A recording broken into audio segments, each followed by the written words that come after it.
Phil, what's your big takeaway? How did it go? Yeah, I think it went really well. It's very pleasing to see the government reaching out and seeking to collaborate with all of the large tech companies and the foundations and many other organizations. And I think the interesting thing, there's already been a lot of work done on this. For example, the industry set up the Open Source Security Foundation last year.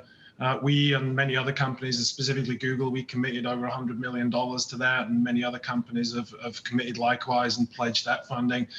So there's a lot of work going on, but it's really pleasing to see the government reaching out, wanting to partner with the private sector to really drive this important topic forward and making sure that we're appropriately defending the infrastructure that relies on open source software. Now, with so many agencies and departments involved, you've got the National Security Council, CISA, Defense, Commerce. Is it confusing as a private company like Google? Do you know where to turn when there are issues?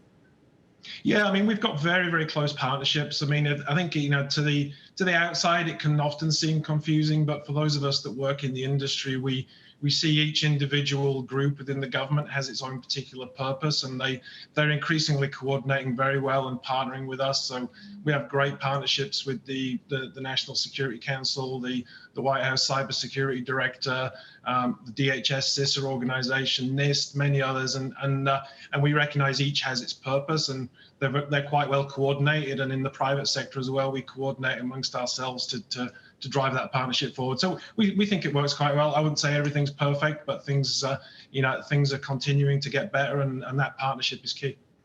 Now, look, the concern is that millions of devices could be at risk right now. If these kinds of collaborations don't happen, what is the threat? Well, all of our digitized society is highly dependent on software. A large part of that is open source software. The good news is a lot of that software is already quite well maintained. There's a lot of highly curated projects that are managed by the large tech companies in partnership with the maintainers. But there is still a long tail of other issues, as we've seen recently, and so we definitely need to keep improving. And through things like the Open Source Security Foundation, the commitments we've made, the commitments that we're partnering with government on, we're going to keep working through all of the other issues to keep helping make sure we're managing the risk here. And I don't think any of us are taking any less vigilance on this. It's going to be a big area of focus for the entire tech industry, all of the consumers of open source software, and it's key for us to keep partnering with the government and having that strong public-private partnership to really drive the agenda forward to defend all of our critical infrastructure. Now, I got to ask you, because the House Select Committee just subpoenaed Alphabet and other companies for more information tied to the January 6 attacks, and this is a security issue, potentially even a cybersecurity issue. Do you think YouTube played a role in those attacks?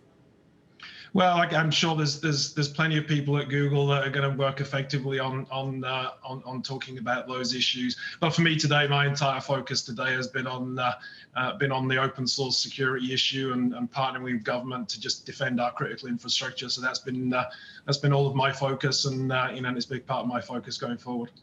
So look, given we're approaching, we're going into another election, what kind of assurance can you give us? Can you give Google's users that Google is taking all the precautions with their accounts and their information, given that the attackers, the cyber attackers, are always one step ahead, it seems?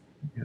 So we have very large numbers of highly capable teams that work across all of the cyber threats that face all of our products and services, and we're very, very focused on protecting our users, our consumers, our enterprise customers, and partnering with their security teams and partnering with all the relevant government agencies. So very key focus for us, and it's something that we're always vigilant about, especially as threats evolve. And we pay a lot of attention to this and partner with the right organizations to make sure we can stay focused on that, protecting our users and our customers.